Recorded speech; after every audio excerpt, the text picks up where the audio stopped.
Really quickly, guys, I just noticed that I did not introduce myself. So if you're here for the first time, hi, my name is Felicity and this is Congo Talks 243. If you're new here, I do invite you to subscribe so that you are notified every time that I post new videos. And for those of you that have already been here, you know, like I always say it, welcome back, Linde Go. I am so glad you're still here. So now that all of that is done, let's get to today's video.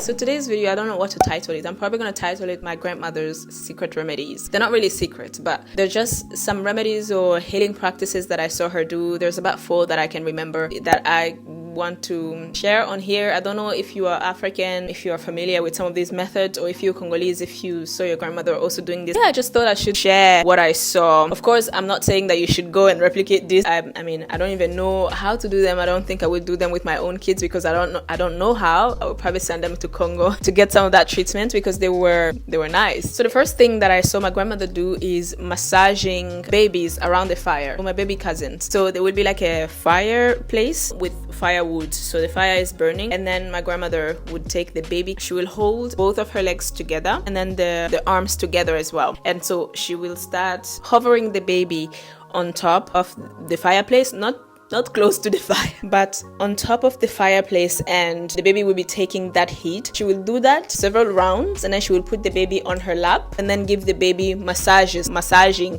the baby gently. I think that was to improve blood circulation, but I don't know. If you've seen it being done somewhere, do let me know. But yeah, that is one thing that I saw my grandmother doing with my baby cousins, and I'm guessing she also did it when I was a baby, but I wouldn't tell. The second thing that I saw was using steam or using a mixture of different leaves boiled together for seizures. In rare occasions, but sometimes our baby family members would be having like a seizure. Like I had a cousin that was born prematurely, and sometimes when she was a baby, she would have seizures. Like literally, she would have, I don't know if you call it convulsion, but seizures. Like literally, you can see that the baby is becoming a bit. And I would see that they would boil, these different herbs, which I don't know the names. Unfortunately, I've forgotten. They would make that boil. When it's cold, they put the baby inside. They would take some of the leaves, they put it on her body, and then they will take another leaf that was fresh, put it inside the water, and then put the water on the skin of the baby. And after a while, the baby will stop the seizure. So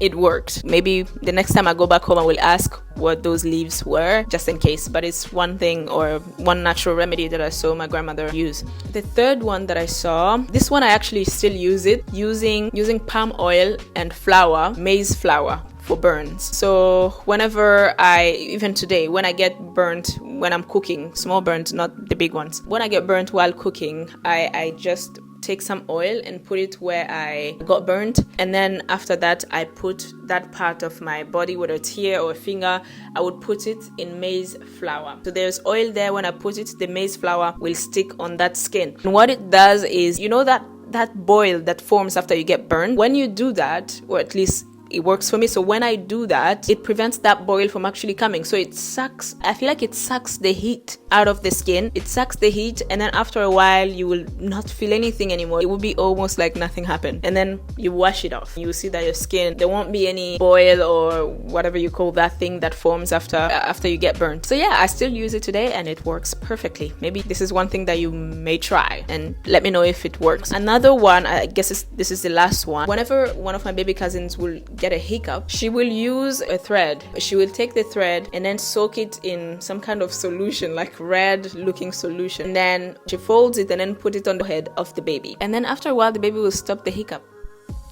Actually, guys, I just remembered one more thing that we used growing up, or that I saw my grandmother using. Growing up, I hated it. I mean, every kid hated it, but in the end, it was good for you. So it was using normal room temperature water to instantly relieve a bloated tummy or a tummy ache. Basically, we used to use a plastic squeezable container that was connected to a tube that is small enough to go inside the anus. So what we used to do is we put water inside this container, the squeezable container that was connected to the tube.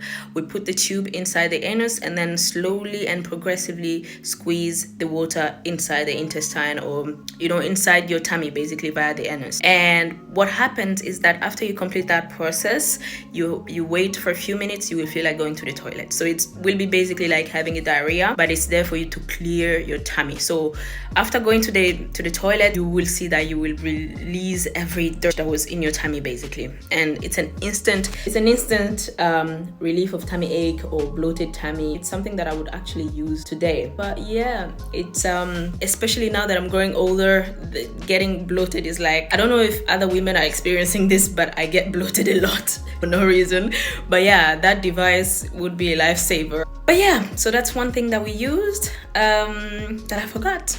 Basically, these are the remedies or healing practices that I saw my grandmother doing, and I just thought I should share them with you guys. Of course, don't do them at home. Some of them are quite dangerous, like the fire one. You do have to be an expert to do that. Me myself, if I had a child, I don't even know if I would do it. I don't think I would be doing it because I don't know how.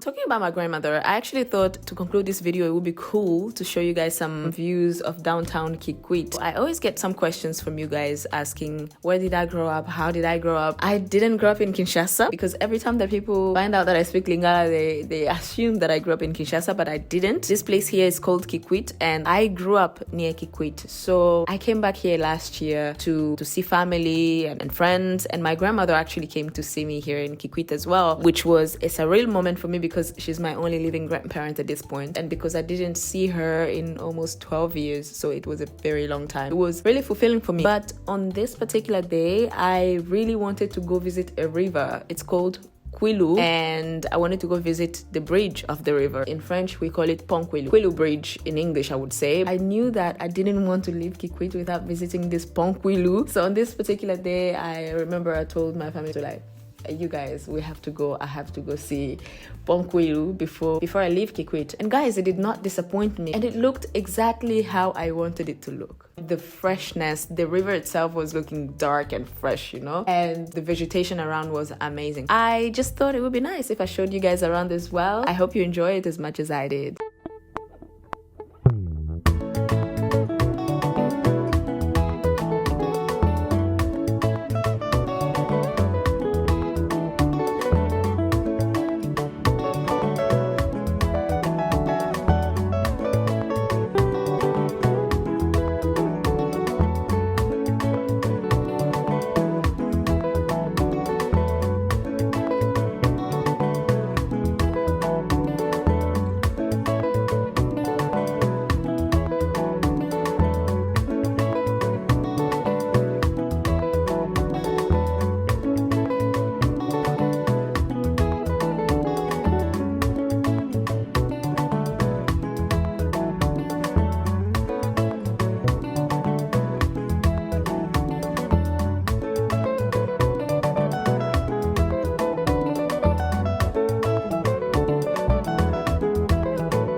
So that was the end of this video, guys. If you liked it, give it a thumbs up. Do let me know what you saw growing up in your society or your culture. What are some of the healing practices that you saw being practiced by your grandmother or your family member that you think worked for you? Do subscribe if you're new here and you have not done so already. And I will see you guys very soon in the next one. And of course, always know that you can send me a voicemail. I do have my links to the voicemails in the description and in the pinned comment. So do feel free to send me a voicemail to contribute to the topics that I'm talking about here, to give me feedback, or to say hi.